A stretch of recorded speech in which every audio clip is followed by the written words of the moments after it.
ഇന്ന് റിവ്യൂവിനായിട്ട് കൊണ്ടുവന്നിരിക്കുന്ന പറഞ്ഞാൽ വാഗണർ ഉണ്ടോ. അതും 2012 മോഡൽ വണ്ടിയാണ്. നല്ല വൃത്തി തന്നെ കൊണ്ടുവരുന്ന സെക്കൻഡ് ഓണർഷിപ്പിൽ വെറും 59,000 കിലോമീറ്റർ ഓടിക്കുന്ന വണ്ടി കേട്ടോ. വണ്ടിയുടെ കളർ പ്രത്യേക ഒരു ഗ്രേ ടച്ച് ഉള്ള കളറാണ്. അപ്പോൾ അതിന്റെ ഫ്രണ്ട് വ്യൂ നോക്കാം കേട്ടോ. ഫ്രണ്ട് വശം നോക്കുമ്പോൾ അതിൽ ആ സുസുക്കിയുടെ വലിയ എംബ്ലം കൊടുത്ത നല്ല വലിയ ഗ്രില്ലും കാര്യങ്ങളൊക്കെയാണ്. ഫ്രണ്ടിൽ നോക്കുമ്പോൾ തന്നെ ആ വാഗണറിനായിട്ടുള്ള വലിപ്പവും കാര്യങ്ങളും കാണാം. ഒരു SUV സെഗ്മെന്റ് വാഹനത്തിൽ ഇരുന്ന് പോണ അതേ ഫീലിൽ ലഭിക്കുന്ന ഒരു വാഹനമാണ് വാഗണർ. അതായത് നല്ല സീറ്റിംഗ് ഹൈറ്റും കാര്യങ്ങളാണ്. കയറി ഇറങ്ങാൻ വലിയ ബുദ്ധിമുട്ടോ കാര്യങ്ങളോ വരുന്നില്ല. വണ്ടിയുടെ സൈഡ് വ്യൂ നോക്കാം കേട്ടോ. ഏകദേശം ഇത്രയും ഹൈറ്റ് തന്നെ വണ്ടിക്ക് വരുന്നുണ്ട്. ആ റൂഫ് റെയിലും കാര്യങ്ങൾ വരുമ്പോൾ വണ്ടിയുടെ ഭംഗി എക്സ്ട്രാ ആയിട്ട് എടുത്ത് കാണിക്കണം കേട്ടോ. ടയറൊക്കെ നോക്കുമ്പോഴേ ഓവറോൾ 70% ടയറും കാര്യങ്ങളൊക്കെ ഉണ്ട്. അത് മിച്ചിലിന്റെ ടയറും കാര്യങ്ങളൊക്കെ വന്നിട്ടുള്ളത്. അപ്പോൾ വണ്ടിയുടെ ഇന്റീരിയറിലേക്ക് പോകട്ടോ. ഡോറൊക്കെ ആയാലും നല്ല വലിയ ഡോറാണ്. അതും നല്ല 90 ഡിഗ്രി ഓപ്പൺ ആയിട്ടുള്ള ഡോറും കാര്യങ്ങളൊക്കെയാണ്. ഇത്രയും തന്നെ കയറി ഇറങ്ങാനുള്ള സ്പേസും കാര്യങ്ങളും വരുന്നുണ്ട്. അത്യാവശ്യം നടുവേന ഉള്ളവർക്ക് പ്രായമായിട്ടുള്ളവർക്കൊന്നും കയറി ഇറങ്ങാൻ വലിയ ബുദ്ധിമുട്ടോ കാര്യങ്ങളോ ഇല്ല. ഈസി ആയിട്ട് കയറട്ടോ വണ്ടിയിലേക്ക്. അപ്പോൾ വണ്ടിയുടെ ഉള്ളിൽ കയറി ഉള്ളിൽ കയറുമ്പോഴായാലും നല്ല സീറ്റിംഗ് ഹൈറ്റും കാര്യങ്ങളും ഉള്ളതുകൊണ്ട് തന്നെ ചുറ്റും പുറം കണ്ട് വണ്ടി ഓടിക്കാട്ടോ. ഡാഷ്ബോർഡ് നോക്കുമ്പോൾ നല്ല വൃത്തി തന്നെ സൂക്ഷിച്ചിട്ടുണ്ട്. അപ്പോൾ അതിൻ്റെ തന്നെ സ്റ്റീരിയും കാര്യങ്ങളും കൊടുത്തിട്ടുണ്ട്. Chilled AC, power steering, 2 door power window ഉൾപ്പെടെയുള്ള എല്ലാ ഫീച്ചേഴ്സും വന്നിട്ടുണ്ട്. അത്യാവശ്യം സീറ്റ് കവറൊക്കെ ചെയ്ത് നല്ല വൃത്തി തന്നെ സൂക്ഷിച്ചിട്ടുള്ളതാണ്. സീറ്റ് കവർ നോക്കുമ്പോൾ കാണാവുന്നതാണ്.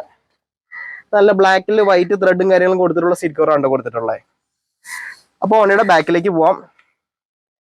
ബാക്ക് സൈഡ് നോക്കുമ്പോഴായാലും ഇവിടെയും ഡോർ നല്ല വൈഡ് ആയിട്ട് തന്നെ ഓപ്പൺ ആവുന്ന നല്ല വലിയൊരു ഡോർ ഏരിയ വരുന്നുണ്ട് കേട്ടോ.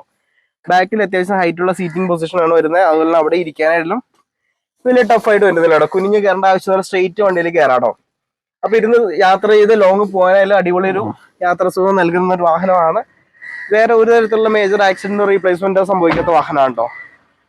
അതുപോലെ ബോഡി ഷേപ്പ് നോക്കുമ്പോഴാലും പെർഫെക്റ്റ് ബോഡി ഷേപ്പ് തന്നെ പറയാം. നല്ല കളറാണ്. ബാക്കിലേക്ക് പോകാം. ബാക്ക് സൈഡ് നോക്കുമ്പോഴാലും ഇവിടെ വേറെ എക്സ്ട്രാ ആഡ് ഓൺസ് ഒന്നും കൊടുത്തിട്ടില്ല. സ്പോയിലർ ഒന്നും വന്നിട്ടില്ല. സ്റ്റോക്ക് കണ്ടീഷനിലാണുള്ളത്. അല്ല മുകളിൽ ഒരു ഹൈ ബീം സ്റ്റോപ്പ് ലൈറ്റും കാര്യങ്ങളും കൊടുത്തിട്ടുണ്ട്. അതുപോലെ ബാക്ക് വാഗണർ എന്നുള്ള വലിയൊരു സിൽവർ ഇൻസൈറ്റ് തന്നെ കൊടുത്തിട്ടുണ്ട് കേട്ടോ. ബാക്ക് സൈഡിൽ അത്യാവശ്യം ഹൈറ്റ് ഉണ്ട്. വണ്ടി പുറകെ നോക്കുമ്പോൾ വലിയൊരു വണ്ടിയുടെ ഫീലാണ് കേട്ടോ വരുന്നത്. ബൂട്ട് ഓപ്പൺ ചെയ്യാം. ബൂട്ട് ഓപ്പൺ ചെയ്യുമ്പോഴായാലും അത്യാവശ്യം നല്ല ബൂട്ട് സ്പേസും കാര്യങ്ങളും വരുന്നുണ്ട്. നല്ല 60-40 ആയിട്ട് മടക്കാവുന്ന സീറ്റും കാര്യങ്ങളും ഉണ്ടാവില്ല. എക്സ്ട്രാ ലഗേജ് ഉണ്ടെങ്കിൽ ഒരു സീറ്റ് മടക്കിയിട്ട് ബാക്കിൽ ആളിരുന്ന് പോകണമെങ്കിൽ അതിനുള്ള സൗകര്യം വരുന്നുണ്ട് കേട്ടോ.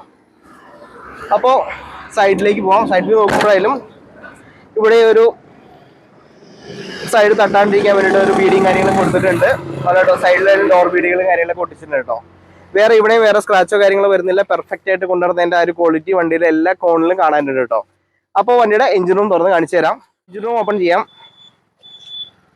ബോണറ്റൊക്കെ ആയാലും അത്യാവശ്യം ഡീസന്റ് ക്വാളിറ്റിയിലുള്ള ബോണറ്റും കാര്യങ്ങളാണ് വന്നിട്ടുള്ളത്. നല്ല നീറ്റ് ആയിട്ടുള്ള എഞ്ചിൻ റൂമാണോ. വേറെ ഓയിൽ ലീക്കോ പ്രശ്നങ്ങളോ കാര്യങ്ങളോ ഇല്ല. അബ്രോണോ കാര്യങ്ങളോ ഒന്നും വർക്ക് ചെയ്തിട്ടില്ല കേട്ടോ. ഫ്രഷ് കണ്ടീഷനിലുള്ള വേറെ മേജർ ആക്സിഡന്റ് ഒന്നും സംഭവിക്കാത്ത വണ്ടിയാണ്. പേസ്റ്റിംഗ് ഒക്കെ ആയാലും പക്കാ പേസ്റ്റിംഗ് കാര്യങ്ങളൊക്കെ ഉണ്ടോ. അപ്പോൾ ഈ വാഹനം കൊടുക്കാനുള്ള വാഹനമാണ്. താല്പര്യമുള്ളവർക്ക് നമ്മളെ കോൺടാക്ട് ചെയ്യാവുന്നതാണ്. ചെറിയ രീതിയിലുള്ള ഫിനാൻസ് അറേഞ്ച് ചെയ്ത് തരാം. അപ്പോൾ ഇതിന്റെ കൂടുതൽ റേറ്റും ഡീറ്റെയിൽസും ഒക്കെ ഡിസ്ക്രിപ്ഷൻ ബോക്സിൽ കൊടുത്തിരിക്കാം. അപ്പോൾ അടുത്ത വീഡിയോയിൽ കാണുന്നവരെ ബൈ ബൈ.